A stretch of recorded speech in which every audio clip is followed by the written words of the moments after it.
जी अस्सलाम वालेकुम मेरे दोस्तों आपका दोस्त निसार जवेद। सिलसिला हमारा जो चल रहा है चोर उच्चका चौधरी गुंडी रन प्रधान, उसी सिलसिले का तीसरा एपिसोड है। असल में बात कहां से शुरू हुई थी मैं आपको याद करवाता रहता हूँ, साथ साथ याद करवाता चलूंगा। हमारे मुल्क में इलेक्शन हो रहे हैं, इलेक्शन की कंपेन चल रही है। हम अपने MNAs MPs को देख रहे हैं कि वो आके तकरीरें कर रहे हैं, कंपेनें चला रहे हैं, कॉर्पोरेट मीटिंग्स कर रहे हैं। तो मेरा मानना यह है, जो बात हमारी हो रही है आपको वहीं पे लेकर चलता हूँ।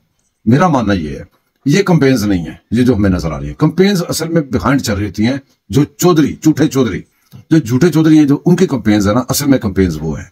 अब जो बड़े चौधरी आपको दिखाए, आपको एक इलाका एक एरिया आपको बता रहा हूँ मिसाल के तौर पे, सारा पाकिस्तान इसी तरह है। आपने ये नहीं समझना कि बाकी पाकिस्तान साफ है, जहां की मैं निशानदेही कर रहा हूँ सिर्फ सारी गड़बड़ वहां पे है। नहीं, सारी गड़बड़ वहां पे नहीं है, सारे पाकिस्तान में गड़बड़ है।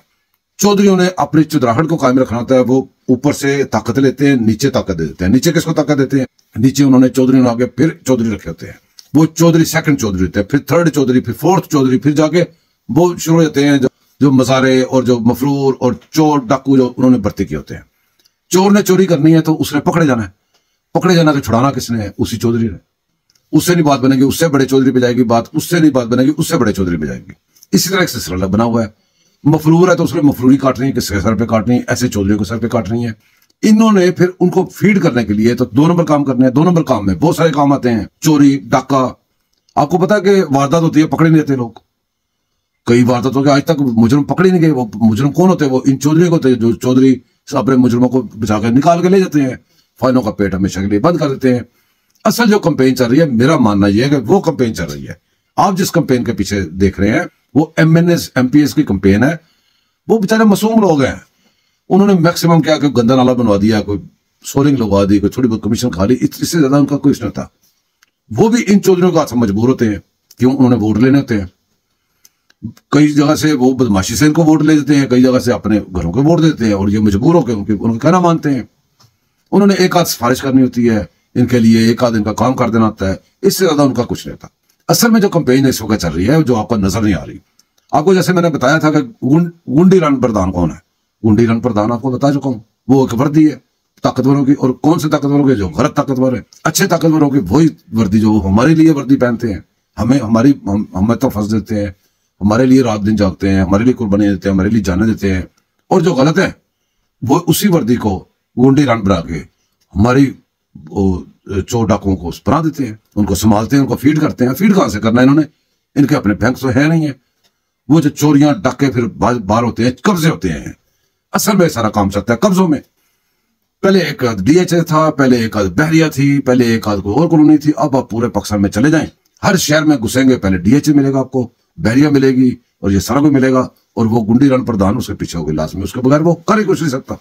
अब वो जो जमीनों पे प्लाट बने हैं, जिन जमीनों पे विलास और कोठियां बन गई हैं, वो कहां से हैं? वो कब्जे से हैं। कब्जा किसने किया? गुंडी रन प्रधान ने किया, और चौधरी ने साथ मिलकर किया। और चौधरी जो होते हैं, चौधरी ने आगे फिर चौधरी रखे होते हैं, आगे फिर चौधरी, उसके आगे फिर चौधरी, फिर नीचे आके वो मफरूर और डाकू चोर शुरू होते हैं। आपको बड़ी लंबी चौड़ी बातें सुनाने की बजाय आपको मैं ये भी बता रहा हूँ, ये फलां बंदा, क्योंकि हम मिसाल दे रहे हैं आपको। मिसाल एक जगह की दे रहे हैं, वो जो जेलम और दीना के एरिया की आपको मिसाल दे रहे हैं। तो पूरे पाकिस्तान का यही है, पूरे पाकिस्तान में सिस्टम यही है।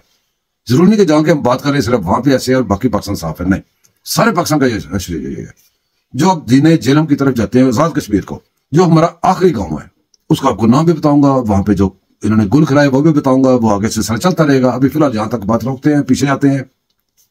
उसमें 300 कनाल जगह जिसको हड़प करने के लिए, साहब सर 300 कनाल के ऊपर तो कुछ कोई बड़ी चीज बनानी होगी।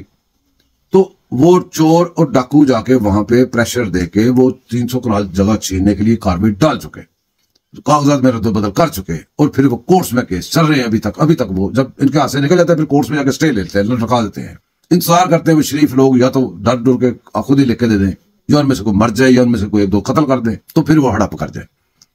तो किस्सा मुख्तसर ये जो मैं बजाय आपको नाम बताऊं, ये करूं, ये तस्वीरें चल रही है, आप इनको जानते हैं, जो उस इलाके के लोग हैं इनको जानते होंगे। कईयों के नाम भी ऊपर लिखे हुए, आप पढ़ सकते हैं। ये जो कंपेन चला रहे हैं वो आपको नहीं नजर आ रही है। असल में कंपेन ये चल रही है पाकिस्तान में। आप इलेक्शनों की कंपेन की बजाय इनके कंपेन का हिसाब लगाएंगे, ये आपके साथ क्या कर रहे हैं। ये लोग बड़ी दूर ले गए पाकिस्तान को, और पाकिस्तान को खा गए हैं ये, और पाकिस्तान को अभी तक खा रहे हैं। तो ये लोग, इन्होंने धमा चौकड़ी मचाई हुई है। किसकी है वहां पे? ये इसी दर्जा बदर्जा ऊपर जाते हैं, ऊपर से किसी जो चौधरी एंड होता है तो फिर वो गुंडी राना देती है आगे। पाकिस्तान का असल में अलमिया ये है दोस्तों, आप इस कंपेन में हिस्सा बने, इस गेम कंपेन में हिस्सा डालें, वोट्स मांगे, एमपी के सपोर्ट करें, जिसको पसंद करते हैं करें। लेकिन अब इनके सर्वाइवल की जंग है, जिसके एमा पे जिस बड़ी ताकत के साथ ही चल रहे थे, वो ताकतें उनकी हुकूमत खत्म हो गई, चले गए वो घर। अब इन्होंने कारोबार बंद तो नहीं कर देना, कब्जे जो किए छोड़ तो नहीं देने, इन्होंने तो और कब्जे करने हैं। मफरूर पालने बंद नहीं करने, उसके लिए खर्चा चाहिए। चोर डाकू पालने बंद नहीं करने, उनके लिए खर्चा चाहिए। कहां से आएगा? ये अब देखेंगे कि नेक्स्ट कौन आ रहा है, और इनको आपसे पहले बता देता है, आपके वोट डालने से पहले इनको अंदाजा होता है कौन आ रहा है। कुछ खबर होती है, कुछ अंदाजा होता है। ये बाकी उसकी अगली पार्टी में, जो बड़ी पार्टी, उसमें शामिल होते हैं, जिसकी जगह पे कब्जा हुआ होता है, जो जिसका जाती हुई होती है, वो दूसरी पार्टी को से मिलते करके, जब वो अपोजिशन में होती है उसको मिलते कर रहे थे, मेरी जान छुड़ाओ जी, करो, तो अल्लाह अल्लाह करके वो दुआ मांग के सोच रहा था यार अब दूसरी हुकूमत आ जाएगी, शायद मेरी को फेवर हो जाए तो मेरी जगह मुझे वापस मिल जाए। उसको ये उम्मीदों पे पानी तब फिर जाएगा जब ये उससे पहले ये जाके उस पार्टी में घुस जाएंगे जिसके साथ उसने उम्मीदें वाबस्ता की थी। 2, 4 साल, 5 साल इनके पास साफ पैसा होता है, गाड़ियां होती हैं, ये देते हैं, सारा कुछ दे के आगे उस पार्टी में घुस सकते हैं जो आने वाली होती है। जो मजलूम है, जिसने उम्मीदें लगाई थी, वो उसकी उम्मीदें भी रह जाती हैं। अब ये जो आप नीचे तस्वीरें देख रहे हैं सारे चौधरियों की, सेकंड चौधरी, थर्ड चौधरी, जो दर्जा ऊपर और नीचे के चौधरी, ये इलेक्शन में भी टांगे अटकाते हैं, ये बंदे भी अपने खड़े करते हैं इलेक्शंस में।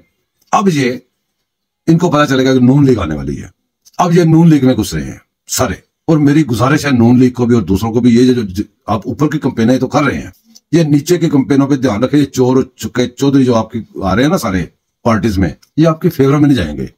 एक तो आप मजलूम के अगेंस्ट इनके साथ इनकी हेल्प करेंगे, मजलूमों की आस टूट जाएगी, और मजलूम आपके लिए इनके साथ आपको बददुआएं देगा, और बददुआएं जो मजलूम की वो कभी रहेगा नहीं जाती।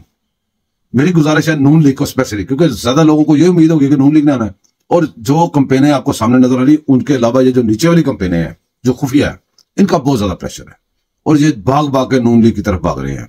मियां नवाज शरीफ से चौथी दफा वज़ीर-ए-आज़म बनने जा रहे हैं, अगर बने तो शायद सदर बन जाए, कोई पता नहीं है। तो उन्होंने इतना कुछ देख लिया है, इतना उनको तजर्बा है, मेरी बातें उनको भी समझ आ रही होगी। तो कम से कम ऐसे लोग जो लोगों को जाती करके अब अपनी जान बचाने के लिए आपकी पार्टी में पनाह ले रहे हैं, पनाह लेने के कंपेन चला रहे हैं, कम से कम इनको अपनी पार्टी में पनाह ना दे। आपको इनकी जरूरत नहीं है, आपको अवाम की जरूरत है। अवाम मजलूम है और इन लोगों की डसी हुई अवाम है। आप मजलूमों के साथ खड़े हों, आप जालिमों के साथ ना खड़े हों। मेरी गुजारिश है आने वाले जितने भी लोग हैं जो जीतेंगे, जीतने से पहले भी जीतने के बाद भी, इन लोगों से बचें। ये जालिम लोग हैं, इन्होंने कब्जे किए हुए हैं, इनके कब्जे सामने पड़े, मजलूम रो रहे हैं। मजलूमों को उम्मीद लगी हुई है कि मियां नवाज शरीफ आएगा, मजलूमों को उम्मीद लगी है कि जी नून लीग आएगी, मजलूमों को उम्मीद लगी है फलां बंदा आएगा। तो ये जो पीटीआई वाले डाकू थे, पीटीआई के छतर छाया में रह के उन्होंने डके में मरे हैं, फादर डब्बू जैसे और दूसरे लोगों ने इनकी छतर छाया में। तो हमें कुछ रिलीफ मिलेगा, हमारे हक में वापस मिलेंगे। और उन लोगों की उम्मीदों पे पानी ना फेरें, अल्लाह का खौफ करें और मजलूमों का साथ दें, और ऐसे डाकुओं को अपनी जमात में ना लें। इसी सिलसिले में अगली किस्त में हम इस टॉपिक पे ये बात करेंगे कि कहां से 300 कनाल जगह इन्होंने काटी, कौन कौन उसमें इन्वॉल्व था, वहां पे मौके पे क्या क्या चक्कर चलाए, और किस किस मजलूम का इन्होंने हक पे डाका मारा। तो ये सिलसिला चलता रहेगा दोस्तों मुझे दुआ में याद रखिएगा। चैनल मेरे को सब्सक्राइब कीजिएगा, लाइक कीजिएगा, शेयर कीजिएगा। तो मिलते रहेंगे अगली किस्त में, हम यह बताएंगे किस किस शख्स के साथ क्या क्या ज्यादती की। सिर्फ एक मिसाल के तौर पे पाकिस्तान सारे में ऐसे ही है।